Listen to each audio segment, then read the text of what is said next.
Et t'as pas envie de te fixer peut-être des ambitions peut-être plus conséquentes?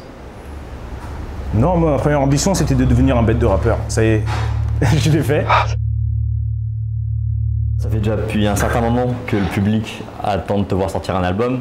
Et l'album a l'air d'être dans tes projets depuis pas mal de temps aussi. Quand est-ce que tu as commencé à vraiment bosser cet album du coup? J'ai commencé l'album un mois après avoir commencé, un mois après avoir sorti Alflorène 2. Ça veut dire Alflorène 2, il est sorti au mois de janvier 2016. Au mois de février, j'ai commencé l'album. Et le premier morceau du coup que tu as gardé et dont tu t'es dit qu'il était au niveau de l'album, c'était lequel? Ça va ensemble. La première partie, enfin, j'ai sorti le morceau Ça va ensemble, un morceau en deux parties, et la première partie, c'est le premier morceau que j'ai gardé pour l'album. Alflorène 3 n'était pas encore sorti par exemple? Non, Alflorène 3 en fait, c'est un projet composé de morceaux que j'aimais bien mais que j'allais pas garder pour l'album parce qu'il ne rentrait pas dans la thématique. Mais c'est pas des morceaux poubelles, mais c'est des morceaux que j'allais pas garder. Mais c'est des morceaux qui me tenaient quand même à cœur, donc c'est pour ça que j'ai fait Alflorène 3, pour ne pas avoir ajouté cela. Comment ça se fait que toi tu t'es pas senti prêt pour le sortir avant? Qu'est-ce qui a expliqué un peu ça? L'album n'était pas fini, donc j'allais pas sortir. Parce que pour moi, un album et des morceaux, c'est différent. Un album, c'est vraiment une œuvre complète, alors que des morceaux, tu peux donner 38 morceaux qui n'ont aucun lien entre eux, alors qu'un album, c'est vraiment un projet. Donc dès que j'avais le morceau Ça va ensemble, je savais que j'allais garder ça pour l'album, que même si l'album il sortait dans 10 ans ou 20 ans, j'allais garder le morceau. Parce qu'effectivement, la dernière fois que nous on t'avait interviewé, c'était vraiment ce que tu me disais, c'était que tu te sentais pas prêt encore à sortir un album. Vraiment. Ouais, j'étais pas prêt. Un album, c'est... J'ai écouté beaucoup d'albums et je sais ce que c'est un album, tu vois, un truc que t'écoutes vraiment, que des fois ça marque ta vie ou pas, tu vois. Et donc il me fallait du temps pour réaliser ce truc-là. Cet album, du coup, il s'appelle Une main lave l'autre. Qu'est-ce que ce titre il signifie exactement pour toi? Une main lave l'autre, c'est une expression qui veut dire qu'il faut s'aider mutuellement pour que les choses tournent. Ça veut dire qu'une seule main, elle ne peut pas se laver toute seule, il faut qu'une main lave l'autre, et ensuite les deux, elles se joignent pour laver le visage. C'est un truc d'entraide, un truc d'échange de services, on va dire. Tout au long de l'album, il y a un extrait audio qui lie un peu les morceaux entre eux. D'où est-ce qu'il sort et surtout, pourquoi tu l'as inséré un peu en fil rouge de ton projet? Alors, d'où est-ce qu'il sort? Je ne peux pas répondre à cette question. Ça, c'est des dossiers classés X. Et pourquoi je l'ai mis? Je ne sais pas. Il y a plein d'albums que j'ai aimés où il y a un fil conducteur. Je sais pas, il y a un album de Redman, Muddy Waters, c'est une meuf de la radio qui parle. Bah, je sais pas, là, j'avais un mec qui parlait. J'ai donc suivi une genre de ligne directrice avec ça. Tu sors cet album avec une étiquette que tu as depuis pas mal de temps, qui est un peu d'être le rappeur favori des rappeurs. Et est-ce que ça te met une pression particulière? Non, j'ai aucune pression. La pression que j'ai, c'est plus de pression à faire une interview là que sortir un projet, tu vois ce que je veux dire? Le rap, j'en fais depuis longtemps, je sais le faire. Alors que des interviews, ce sera toujours un peu fatigant, tu vois ce que je veux dire? Mais non, aucune pression. Le rap, c'est... J'ai mis du temps avant d'être satisfait de mon niveau et maintenant que je suis satisfait, j'ai plus de pression. Et justement, en parlant de niveau, du coup, cet album, il consolide un peu ta place parmi justement un peu les meilleurs performeurs de France, où il y a un peu vraiment ce truc où il y a toujours beaucoup de techniques, toujours de références très subtiles, on sent que tu travailles vraiment là-dessus. Mais dans ton propos, tu parles des fois tellement du fait de vouloir justement parfaire ton art qu'on a l'impression d'en savoir très peu sur toi. Est-ce que c'est quelque chose de volontaire ou... Je veux te dire que peut-être que oui avant, mais dans l'album il y a un morceau où je parle de moi quand j'étais au collège, de moi quand j'étais au lycée, je parle de trucs avec ma famille, je parle de... Peut-être qu'avant, ouais, mais là dans cet album justement, j'ai fait en sorte de tout mettre. Et après le côté performance et tout ça, c'est juste que moi j'essaye pas de faire ça, c'est mon style. Ça veut dire que je me dis pas comment je vais trouver une référence ou un truc, c'est juste que moi c'est mon style, tu vois, il y a des gens, c'est des chanteurs et ils trouvent des mélodies. Ben moi, mon style il est comme ça, donc c'est pas un truc travaillé, c'est devenu mon style normal. Et même moi j'écoute pas spécialement des raps comme ça, des raps avec des rimes longues et tout ça, j'écoute pas spécialement. Aujourd'hui c'est pas ça que je recherche quand j'écoute un truc, mais c'est juste mon style à moi, donc c'est pas... C'est vrai qu'il y a un peu ce truc là, je trouve que même dans les textes, dans ce que tu vas dire, souvent effectivement il y a une des thématiques fortes de ton rap, limite, c'est aussi le fait justement de dire que tu veux être le meilleur et que tu cherches à travailler vraiment sur ce... Ouais. Dans le rap. Ouais, après c'est l'ego trip de rappeur surtout, tu vois. C'est juste ma façon à moi de faire de l'ego trip, tu vois. Il y en a, ils font de l'ego trip autrement, moi c'est comme ça, tu vois. Après, comme tous les rappeurs, j'ai mes sujets de prédilection, tu vois. Je posais cette question parce que justement, sachant que toi, tu as cette particularité de ne pas rapper avec un pseudonyme, tu rappes avec ton nom, dans quelle mesure on peut distinguer justement Alpha One, le rappeur, d'Alpha One, l'homme? Je sais pas, il faut me connaître sûrement pour ça. Je sais pas. Je sais pas, ça me ressemble. Mais on va dire que le personnage que j'ai développé en termes de rap, il me ressemble beaucoup. Après, oui, c'est un personnage de rap, mais en même temps, il est tiré de ma personnalité. Après, oui, des fois, je suis un rappeur, donc des fois, comme tous les rappeurs, je dis n'importe quoi, mais il me ressemble beaucoup, on va dire, le personnage Alpha One. Après, il y a quelques excès, bien sûr, dans le personnage, mais non, il me ressemble beaucoup. En fait, il n'y a pas si longtemps que ça, tu rappais encore. Je rappe sur le rap parce qu'à cause de lui, je n'ai plus de vie. Justement, du coup, tu fais quoi demain s'il n'y a plus le rap? Bah, un autre truc. Je ferais des saps. Ça fait quelques temps qu'on fait des saps et on commence à bien se débrouiller. On va faire une vraie marque de saps, je ferai des saps, mais après, je suis quelqu'un de très lucide, tu vois. Et je suis quelqu'un qui croit en Dieu. Ça veut dire que si demain je rappe plus, c'est la vie. Hein, j'écouterai mes anciens projets, je dirais ah ouais, je crachais vraiment du feu. J'irai travailler loin. Comme ça, on me reconnaîtra pas. Le rap a l'air vraiment d'être une composante presque centrale de ta vie. Dans ce que ça dégage en tout cas de ta musique. Hein. Bah, c'est le truc qui me fait passer du temps, donc j'aime bien pratiquer le rap, mais c'est surtout parce que quand je fais du rap, le temps il passe très vite, tu vois. Donc ça me permet de... Quand j'ai un problème, si je me concentre sur un son, bah, je vais oublier mon problème, tu vois. Donc c'est surtout en ça que c'est une partie importante et surtout que c'est comme ça que je gagne ma vie, donc je préfère être concentré sur mon truc, mais sinon je ferai autre chose, mais je continuerai à écouter du rap, mais après j'écoutais du rap avant de faire du rap, tu vois déjà, donc c'est pas grave. J'écouterai du rap, j'écouterai de la house, je ferai mes courses incognito, au calme. Écouter du son, faire du son, ça me permet peut-être de faire passer le temps. Si il y en a aussi, ça leur permet de faire passer le temps et qu'ils n'ont pas la passion ou je sais pas, ils font ce qu'ils veulent, tu vois. Des fois, je joue au foot avec des gens, ils savent pas jouer, j'ai envie de leur dire arrête de jouer, tu vois. Mais chacun, on est dans un pays libre, tu vois, chacun fait ce qu'il veut. Ah non, déjà tout le monde rappe déjà. Moi je rappe, sûrement le mec du bar en face il rappe, la boulangère elle rappe, tout le monde rappe, donc continuez à rapper tous, c'est pas grave. À côté de ça, tu as l'air aussi très réaliste sur les objectifs que tu peux te fixer avec ta musique, notamment commercialement. Je pense à la phase où tu te dis très peu probable que je pète un platine, il faut que je fasse un classique. Qu'est-ce que toi t'attends du rap au bout du compte? Qu'est-ce que j'attends du rap? Dans ma salle de bain, là, j'ai une baignoire et j'aimerais mettre une douche. Franchement, si très vite l'argent du stream, là, d'ici quelques semaines, avec ça, je peux refaire ma douche. Voilà, c'est ça que j'attends. J'attends rien à part ne pas perdre de l'argent. Je me lève à l'heure que je veux, tu vois ce que je veux dire? Je mange avec l'argent de la musique. Je vais pas. Mes objectifs, c'est continuer à faire ce que je veux, c'est-à-dire faire du rap si je veux faire du rap, des saps si je veux faire des saps, et une nouvelle douche là bientôt. Et t'as pas envie de te fixer peut-être des ambitions peut-être plus conséquentes?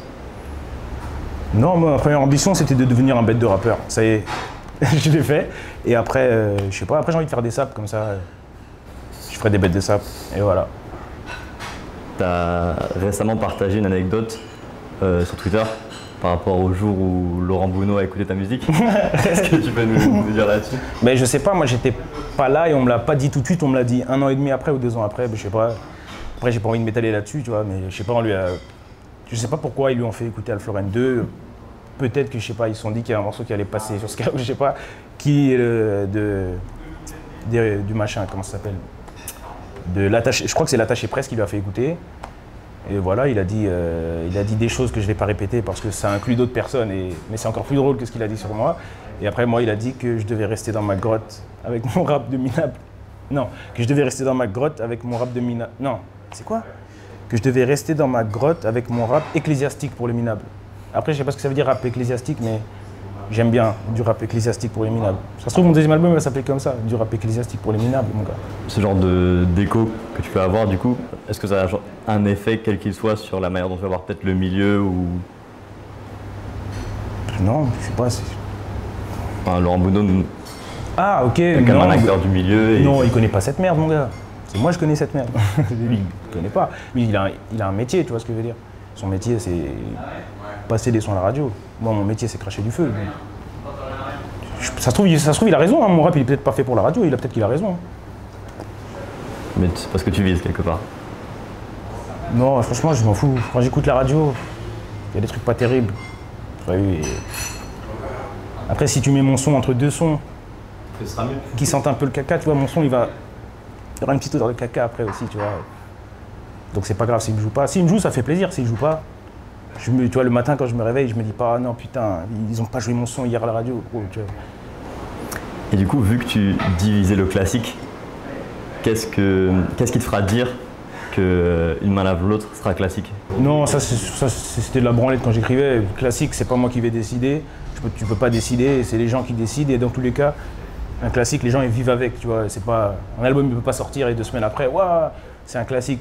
Tout comme tu peux pas dire 2 semaines après, waouh, il est trop bien. Non, il faut que tu vives un peu avec. Tu vois ce que je veux dire? Donc je sais pas. Et personnellement, j'ai fait le meilleur travail que je pouvais faire. J'ai donné le maximum de mes capacités. Ça veut dire classique, pas classique. J'ai donné tout ce que je pouvais faire. Je peux rien faire de plus, mon gars. Dans un des moments justement de l'album où tu te livres un peu plus, j'ai retenu une phase particulièrement, c'est après le fiasco du Rap Contenders et quelques mauvais projets de groupe, j'avais honte de retourner aux sections. Ouais, d'ailleurs, c'était pas bien, j'aurais pas dû dire ça. Parce que je manque de respect à mes gars, même si c'est vrai qu'on a fait des projets, ils n'étaient pas terribles, mais je devrais pas leur. Mais après, c'est la vérité, donc en même temps, je trouve que c'est pas terrible, mais en même temps, donc voilà, j'ai dit la vérité. Mais je pense que c'est quelque chose que tu as vraiment mal vécu au final Non, c'est un constat. Après, ça m'a permis de devenir plus fort, justement.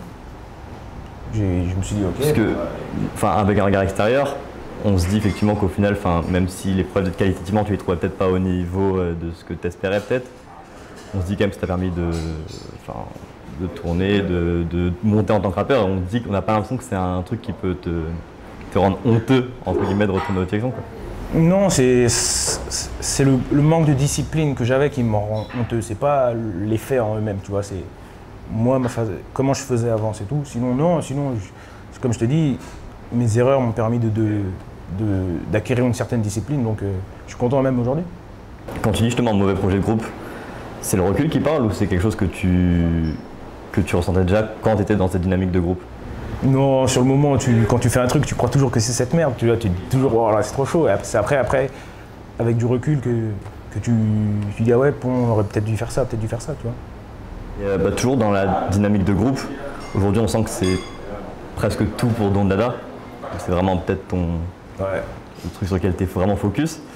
J'ai pas pu voir la tracklist du projet en termes de producteurs, mais j'imagine pareil qu'il doit y avoir beaucoup de Low, beaucoup de VM de Don. Ouais, c'est ça. Beaucoup de Jabi. Comment tu fais pour justement pas trop t'enfermer dans une zone de confort en bossant avec presque constamment avec les mêmes personnes?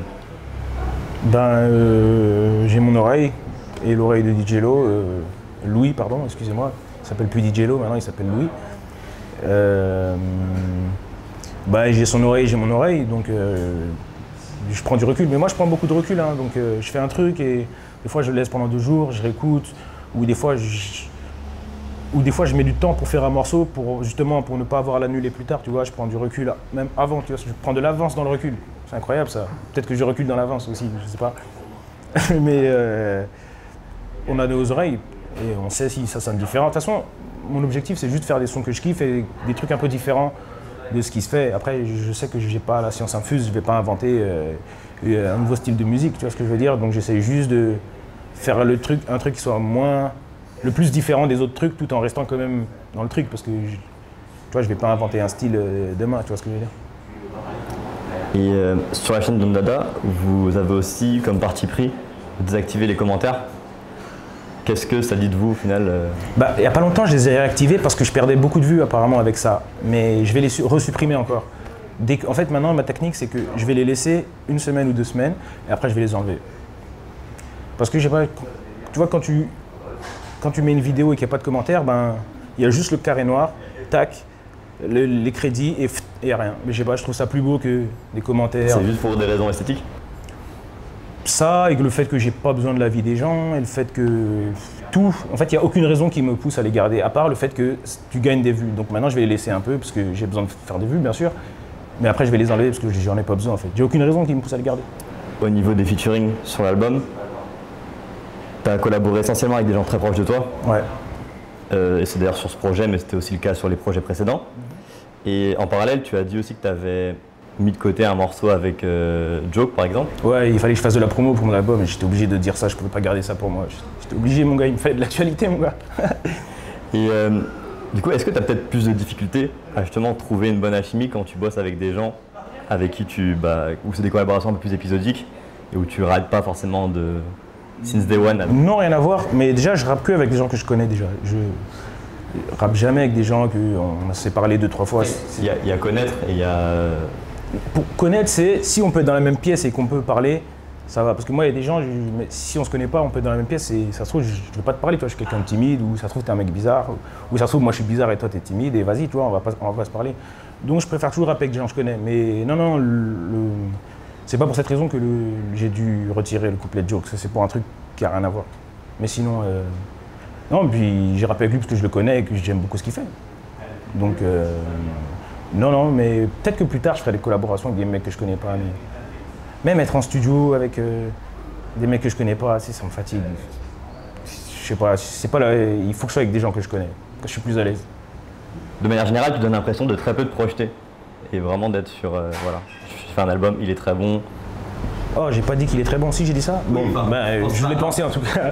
Non, je sais pas parce que je peux pas décider pour les gens et si j'ai des espérances sur les retours des gens, je vais être déçu ou enfin je sais pas, tu vois. Je le fais, je suis content de l'avoir fait, je trouve que c'est bien, je suis content, satisfait de moi-même, c'est pour ça que je le sors, sinon je l'aurais pas sorti. Et puis après voilà, si les gens apprécient, ça me fait plaisir. S'ils aiment pas,